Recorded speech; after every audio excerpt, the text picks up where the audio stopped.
ഈ ഉച്ചയ്ക്ക് സ്വർഗത്തിന്റെ കവാടത്തിൽ എപ്പോഴും പുസ്തകവുമായിട്ട് നോക്കി നിൽക്കുന്നത് ആരാണ്? പത്രോസ്ലീഹയാണ്. സ്വർഗത്തിലേക്ക് നമ്മൾ മരിച്ചു കഴിയുമ്പോൾ നമ്മുടെ പാഠപുസ്തകവുമായിട്ട് നിൽക്കും. 1-ാം തീയതി നവംബർ മാസം 1-ാം തീയതി 2025 മരിയൻ റിട്രീറ്റ് സെന്റർ ഉച്ച കഴിഞ്ഞ് ദിവ്യബലി അർപ്പണത്തിന്റെ ഇടയ്ക്ക് കിടന്ന് നല്ല ഉറക്കമായിരുന്നു. മോനും മോളും ഇവിടെ തന്നെ നിൽക്കോട്ടോ, കുറച്ച് കഴിഞ്ഞിട്ട് കയറ്റിവിടാം. അങ്ങനെ പറഞ്ഞ് ഓരോന്നും എടുത്ത് നമ്മളെ പറ്റി എല്ലാം പറയുന്ന ഒരാളാണ് ആര്? ഭയങ്കര സ്ട്രിക്റ്റാ.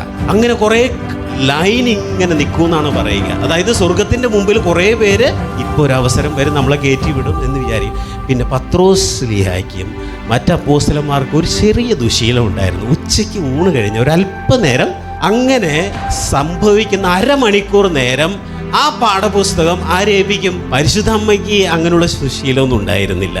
എല്ലാ അപ്പോസ്തലന്മാരും പോയി അരമണിക്കൂർ കിടന്ന് കഴിയുമ്പോൾ അമ്മയ്ക്കിടെ കയ്യിലേക്ക് ഈ പുസ്തകം ഏൽപ്പിക്കും. അവർ അരമണിക്കൂർ റെസ്റ്റ് ഒക്കെ എടുത്ത് തിരിച്ചു വന്നു കഴിയുമ്പോഴേക്കും സ്വർഗത്തിന്റെ മുമ്പിൽ ആരെയും കാണുന്നില്ല. അവിടെ ക്യൂ ഇല്ല.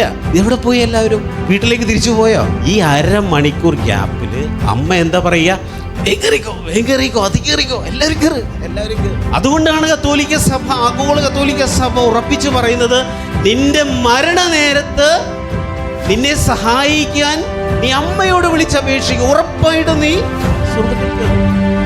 സ്വർഗത്തിൽ നീ കൊന്ത ചൊല്ലി കർത്താവിൻ്റെ ഒപ്പം അമ്മയെ സ്നേഹിക്കുക. അമ്മ നിനക്കകത്തുള്ളൂ, വേറെ ഒന്നും അറിയേണ്ട ആവശ്യമില്ല.